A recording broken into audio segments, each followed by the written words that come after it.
মানুষের জন্য সবচেয়ে বড় আদালত তার বিবেক। আপনি আপনার বিবেকরে প্রশ্ন করবেন, আমি যদি বুটের উপযুক্ত হই আমারে বুট প্রদান করবেন, আর যদি আমি বুটের উপযুক্ত না হয় আমারে বুট দিবেন না। আল্লাহর ওয়ালা যখন ওই কথা বললেন, হাফিজি রহমাতুল্লাহি আলাইহি যখন ওই কথা বললেন, আরো চেয়ারম্যান সাহেবরা দাঁড়ায় গেলেন। অনেক মানুষ নির্বাচনের মধ্যে দাঁড়াইলেন।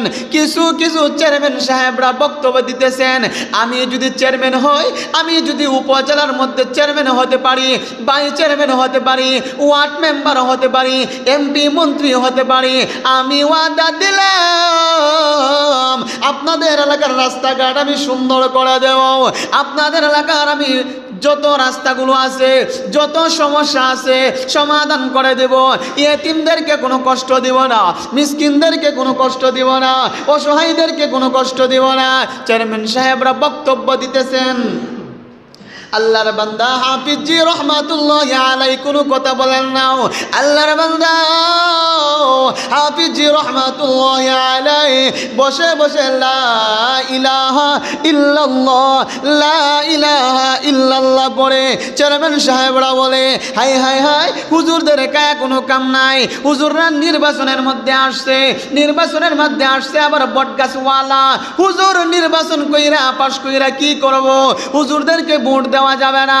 সমস্ত মানুষ বলা বলি করতে লাগলো।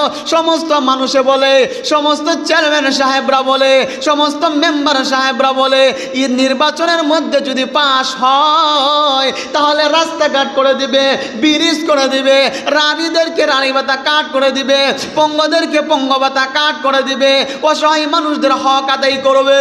কিন্তু হাফিজি রহমাতুল্লাহি আলাইহি কোনো কথা বলে না। একদিন বিশাল বড় সমাবেশ শুরু হয়ে গেল। এলাকার মানুষ আইসা সবাই বইসে গেল।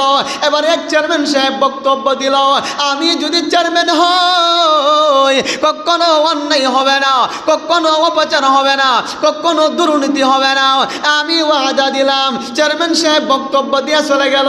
চেয়ারম্যান সাহেবের হাতের মধ্যে তাসবিহ, মাথার মধ্যে টুপি, দাড়ি রাখলো। নির্বাচনের আগ মুহূর্ত 5 ওয়াক্ত নামাজি হয়ে গেল।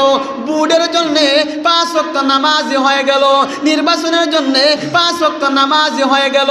ইতিহাস তালাশ করে দেখা যায় আগে কোনো নামাজ পড়তেন না। নির্বাচন যখন সামনে আসছে, মানুষের সঙ্গে সম্পর্ক ঠিক রাখার জন্য মসজিদের মুসল্লি হয়ে গেছে।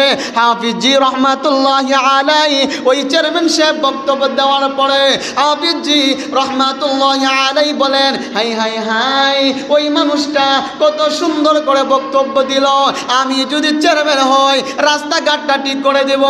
আর আমি হাফিজি কি করব? আমি যে চেয়ারম্যান দাঁড়াইলাম, আমি চেয়ারম্যান হয়ে কি করব? এলাকার মানুষ তো আমার কাছে শুনতে চাইবে। আমি যে চেয়ারম্যান হইয়াম, চেয়ারম্যান হওয়ার পরে আমার কাজ কি, আমার দায়িত্ব কি, ওই জিনিসটা বোঝাতে হবে। হাফিজি রহমাতুল্লাহি আলাইহি বলতে লাগলেন, ও আমার এলাকার মানুষেরা, আমি যদি চেয়ারম্যান হই আমি তোমাদেরকে বিধবা কাট করে দিতে পারবো না, আমি তোমাদেরকে পঙ্গ ভাতা দিতে পারবো না, আমি তোমাদের সম্পদ নষ্ট করতে পারবো না। ও আমার এলাকার মানুষেরাও ভালো করে শোনো, আমি যদি চেয়ারম্যান হই আমি তোমাদেরকে যে টাকা পয়সা দেব আমার দ্বারা ক্ষমতা নাই। আমি হাফিজি ওয়াদা দিলাম, আমি যদি চেয়ারম্যান হই আমার এলাকায় প্রত্যেকটা মহল্লায়, প্রত্যেকটা এলাকায় আমি একটা একটা করে কোরআন পড়ার ব্যবস্থা করে দেব। সমস্ত চেয়ারম্যান সাহেবরা বললেন, রাস্তাঘাট করে দেব, তোমার ব্রিজ ভাঙে গেছে ব্রিজ ঠিক করে দিয়াম, রাস্তাঘাট বাঁশের রোডের বদলে বাঁশ দিয়ে যেই বাই হোক ঠিক করে দিয়াম, তোমার কিন্তু রাস্তাঘাট আমি ঠিক করে দিয়াম। হাফিজি রহমাতুল্লাহি আলাইহি বলেন, না না না, আমি রাস্তাঘাট ঠিক করা হলো পরের কথা। ওই এলাকায় যদি কোনো মক্তবখানা নাই, ওই এলাকায় কোনো মাদ্রাসা নাই, ওই এলাকায় কোনো কোরআন পড়ার ব্যবস্থা নাই, আমি হাফিজি ওয়াদা দিলাম আমি যদি চেয়ারম্যান হতে পারি প্রত্যেকটা এলাকায়, প্রত্যেকটা মহল্লায় কোরআন পড়ার ব্যবস্থা করে দেব। ওই কথা বলার পরে এলাকার মানুষেরা আশ্চর্য হয়ে গেলেন, হাই হাই হাই, হুজুর কি বললেন? আমাদের এলাকায় কোরআনের কোরআনের ব্যবস্থা করে দিবেন। মানুষের মনটা দুর্বল হয়ে গেলেন, আমাদেরকে কিছু দিবেন না, আমাদেরকে কিছু দিবেন না। হাফিজ জি রহমাতুল্লাহ আলাই বলেন, ও এলাকার মানুষেরা শোনো, আমার রসুল কি জানা দেয়, খায়রুকুম মান তাআল্লামাল কুরআন ওয়া আল্লামাহু, তোমাদের মধ্যে সর্বোত্তম হলো ওই ব্যক্তি যিনি কোরআন শিক্ষা করবে, অপরদেরকে শিক্ষা দিবে, কোরআন শিক্ষার ব্যবস্থা করে দিবে। ও এলাকার মানুষেরা, তোমরা কি জান্নাত চাওনি? সবাই লাভ দিয়ে দাঁড়ায় বলে, হুজুর আমরা জান্নাত চাই, দুনিয়ায় বাঁচতে চাই না, আমরা জান্নাতি মেহমান হতে চাই। যদি জান্নাতি মেহমান হতে চাও, তোমার যেই বুট আছে উপযুক্ত ব্যক্তিকে দান করবা, উপযুক্ত ব্যক্তিকে দান করার পরে ওই ব্যক্তি তোমার বুট পাইয়া ক্ষমতার ছেড়ে বসবে, ক্ষমতার ছেড়ে বৈশা কোরআনের দাওয়াত দিবে।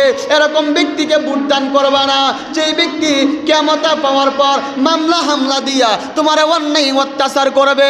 অতএব আল্লাহ তাআলা জানায় দে, বান্দা তোমার সামনে যেই বুটটা আছে, বুটটা হলো মহামূল্যবান বুট।